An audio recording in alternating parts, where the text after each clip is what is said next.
विद्यार्थियों, महान कहानीकार और उपन्यास सम्राट प्रेमचंद जी द्वारा रचित दो बैलों की कथा में कथा के इस तीसरे भाग में आपका पुनः हार्दिक स्वागत है। तो जैसा कि आपको मैं बताना चाहूँगा कि जब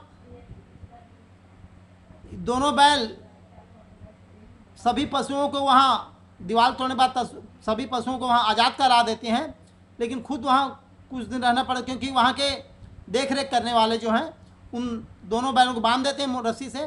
तो एक सप्ताह तक दोनों बैल जो है बिना किसी चारे और दाने के बिना किसी प्रकार के भूसा या चारा उसके वहीं पड़े रहे। दोनों का शरीर बहुत दुर्बल हो गया था, कमज़ोर हो गया था।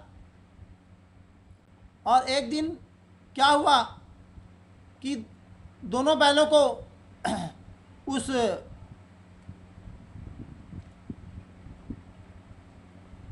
मवेशी खाने से निकाला गया, उस कांजी हाउस से निकाला गया नीलामी करने के लिए।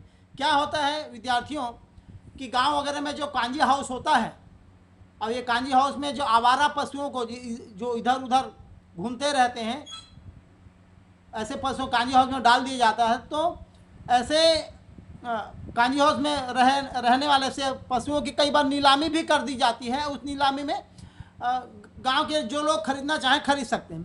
तो वैसे हुआ, ऐसे ही ये हीरा मोती नामक दोनों बैलों के साथ क्या होता है कि उस कांजी हाउस से निकाला जाता है और एक डुगडुगी बजने लगती है कि क्या है, तो गांव में कोई सूचना देने के लिए डुगडुगी ऐसे बजाई जाती है, किस प्रकार का कोई वाद्य यंत्र जो है वैसे डुगडुगी बजती है और बैलों की नीलामी के लिए वहाँ पर लोग एकत्रित हो जाते हैं।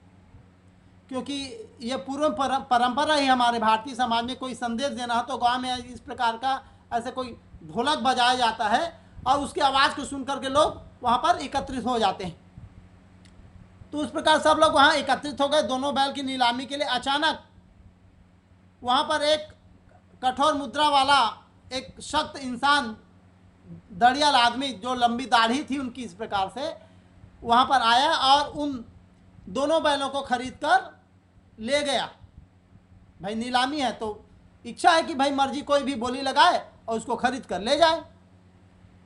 तो अब उस बैलों को खरीद कर ले गया और जाते हुए दोनों का अंतर्मन जो है, हीरा और मोती नामक जो दोनों परम मित्र थे, दोनों में प्रगाढ़ संबंध था। ऐसे मित्रता वाले दोनों बैल हीरा मोती, दोनों का अंतर्मन जो है उस दड़ियाल आदमी के इच्छा को भाप गया कि ये हमें ले जाकर काट देगा, हमारे मांस को, हमारे सींग को, सबको, हर चीज़ को हमारे बेच देगा। इस प्रकार उनकी, और दोनों बैल ऐसा सोचते जा रहे हैं हीरा और मोती, और दोनों बैलों के धीमे चाल को देखकर दड़ियाल जो है उन्हें खूब डंडे से मारते हुए ले जाता है। विद्यार्थियों, कथा के अंत में होता यह है कि जिस मार्ग से दड़ियाल आदमी उन दो बैलों को ले जा रहा है वह रास्ता उन्हें परिचित सा लगा, बड़ा जाना पहचाना सा लगा। क्योंकि बीच में तो रास्ते भटक गए थे और रास्ते भटकते हुए कांजी हाउस में पहुंच गए थे।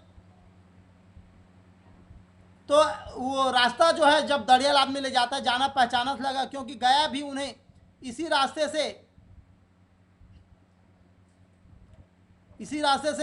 ले गया था, इसलिए जाना पहचाना लगा। क्योंकि रास्ते में खेत, कुआं,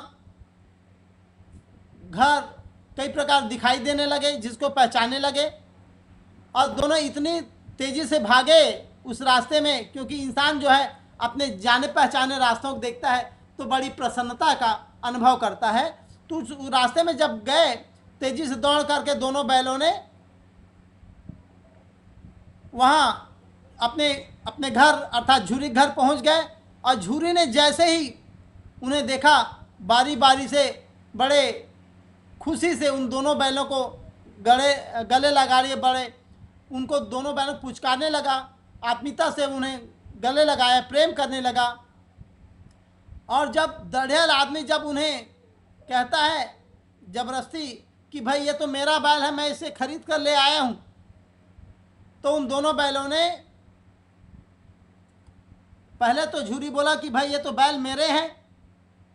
जब दढ़ियल आदमी फिर कहता कि ये तो ये बैल मैं लेकर आया हूं, तब वो दोनों बैल ऐसा सींग चलाते हैं कि वो दढ़ियल आदमी वहां से मारे